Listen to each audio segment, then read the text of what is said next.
Hoje vamos estudar Sócrates e os sofistas. Passamos do período cosmológico para o período antropológico.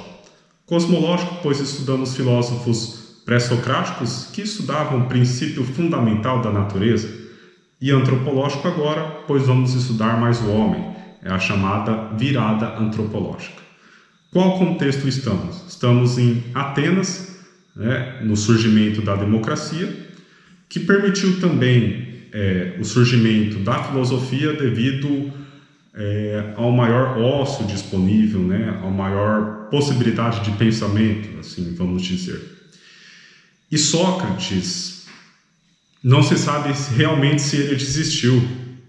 Na verdade, só se sabe dele por doxografia, O que é doxografia? Doxografia é que ele só é citado em documentos. Citado por bem, por Platão, e por mal, por um cara chamado Aristófanes. Aristófanes era um cara que fazia teatro na época. E o que aconteceu? Na Ágora, Ágora era um lugar em Atenas ali que as pessoas costumavam fazer reuniões de qualquer natureza. Sócrates, ele conseguiu muitos discípulos ali na Ágora, muitos mesmos. E era muito comum ele, com seus discípulos, realizar banquetes mesmo, na casa de um dia na casa do outro, na casa do terceiro ali. Banquetes, mais banquetes, sempre com discussões filosóficas, certo? E isso acabou invejando os sofistas. Já adianto, os sofistas são mestres da sabedoria, Hoje em dia a gente acha que eles são enganadores, assim, tem um certo preconceito e tal, e acabou invejando os sofistas. E assim, Sócrates ele foi condenado, por corromper a juventude e por introduzir cultos a novos deuses. Para quem não sabe, o destino de Sócrates foi a morte, Ele foi dado a ele aquele veneno da planta, a cicuta, e ele tomou, ele teve a oportunidade de viver, mas ele preferiu morrer, com o compromisso com a verdade e contra atividades injustas, Tem até aquela pintura famosa dele, do pintor Jacques David, Luiz David, que ele está assim, com a cicuta na mão e apontando o dedo para cima. É uma pintura bem famosa, um pintor renascentista, o Jacques Luiz David. Mas assim, deixando a história de lado, o que a gente tem que saber de importante das teorias epistemológicas de Sócrates? Os 4 pontos cardeais da filosofia socrática e o método socrático, tá? Os 4 pontos cardeais da filosofia socrática são bem fáceis de entender. O primeiro: uma vida sem busca, ela não é digna de ser vivida. O segundo: o sentido da vida é a busca pela verdade. O terceiro: a verdade universal está contida no espírito humano, razão e alma. Essas 3 últimas palavras que eu citei, na época, eram meio que sinônimas, tá? Desse terceiro ponto sai a frase: conhece-te a ti mesmo. E o 4º ponto, muito interessante também: o primeiro passo para chegar o primeiro ponto para alcançar o conhecimento é o reconhecimento da própria ignorância.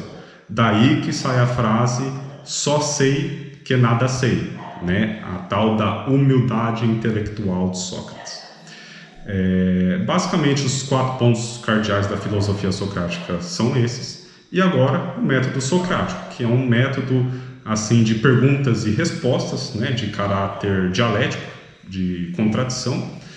Esse método é dividido em 2 partes.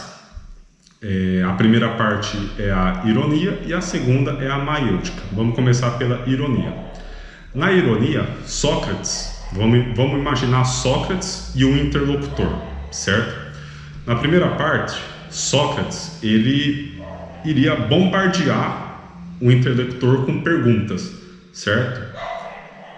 Gerando muita dúvida nele, até que geraria a réplica do próprio Sócrates, né?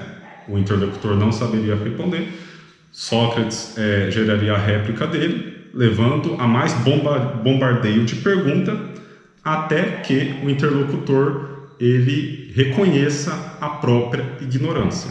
A partir disso, você pode ir para a segunda etapa do método socrático, que é a maiêutica. Maiêutica significa parto. Por quê? A partir do reconhecimento da própria ignorância, Sócrates e o interlocutor juntos procuram dar luz a novas ideias. Interessante, né? Bom, basicamente, das teorias epistemológicas de Sócrates, é isso que temos que saber. São os assuntos mais cobrados aí nas provas, né? Agora, entrando um pouco nos sofistas, os sofistas, como eu adiantei um pouco, eles são mestres da sabedoria, né? Hoje em dia tem um pouco, já é mais, um pouquinho mais negativo a interpretação deles, né? Mais vistos como os enganador, mas eles são professores itinerantes, eram, né? Professores itinerantes / viajantes, que cobravam pelos seus ensinamentos, né? Para alguns eram mercenários do saber, tá? Só que assim, eles eram, isso tem que ficar claro, eles eram mestres, eles eram especiais nas 7 artes liberais, com destaque a duas, a dialética e a retórica. Retórica, técnicas de persuasão no diálogo, que na época, para a política, era essencial. Até hoje, né, a gente percebe a retórica e oratória fundamental na política, né? Então, principal autor que a gente tem que saber de sofistas, com toda certeza, Protágoras de Abdera. Protágoras de Abdera foi um sofista muito bom na persuasão pela lógica, tá? Pelo argumento lógico. E uma frase muito famosa dele é, abre aspas, o homem é a medida de todas as coisas, fecha aspas. Nisso já dá para ver que a verdade não é universal, ou seja, ele já vai contra as ideias de Sócrates. Você percebe que já tem um conflito aí de ideias? O terceiro ponto socrático de Sócrates falava que a verdade era universal. Agora, Protágoras fala que a verdade não é universal, né? Basta interpretar essa frase que eu acabei de falar. Você já vê que está tendo um choque de ideias, né? Outro sofista importante, Gorgias de Leontini, né? Esse era mestre em persuasão, não pela lógica, mas pela emoção. Hoje também se vê diversos políticos aí que conseguem persuadir também pela emoção. E ele foi se eu não me engano, ele foi um dos primeiros ali, a raiz do niilismo, com a seguinte frase, abre aspas, o não ser fecha aspas. O não ser barra nada assim, interessante que quando se fala no assunto Sócrates e sofistas, essa rivalidade entre eles extrapola o campo epistemológico e vai para o campo ético também da filosofia, tá? Então, quando a gente entra no campo da ética, a gente pensa um pouco sobre valores, né? Principalmente perguntas como quero, posso, devo, certo? Que são valores. Então, assim, de um lado você vai ter o intelectualismo ético, proposto por Sócrates. Do outro lado, você vai ter o relativismo ético, proposto pelos sofistas. Sobre Sócrates, Sócrates falava que uma vida ética é aquela voltada pela busca do conhecimento, e a virtude seria a areté, o autoconhecimento. Areté é uma palavra grega que significa aquilo que não está oculto. É sinônimo a uma palavra que no latim é veritas, que significa rigor a um fato. Cara, Sócrates foi um cara tão rígido com a verdade que você percebe que ele não faltou com ela nem no último momento da sua vida, quando ele preferiu tomar lá o cálice com a cicuta, que ele preferiu morrer do que faltar com a verdade, né?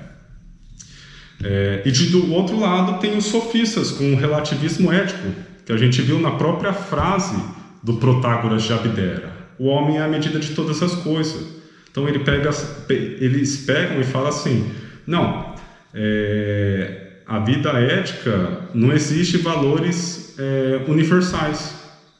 Eles simplesmente falam assim: a vida ética é um produto das convenções sociais, e dá o nome dessas convenções sociais de nomos, tá? É como se fosse a vida ética um produto de laços sociais, vamos dizer assim. Eles puxam um pouco mais para um lado sociólogo da coisa, vamos dizer assim, né? É interessante você pensar que essa discussão ética, apesar de estar no ponto de vista ético, ela tem as suas raízes na teoria da epistemologia de cada um, né? Não sei se vocês conseguiram perceber isso, certo? O que eu queria passar para vocês era isso, sobre Sócrates e os sofistas. Espero que tenham gostado e até a próxima. Obrigado.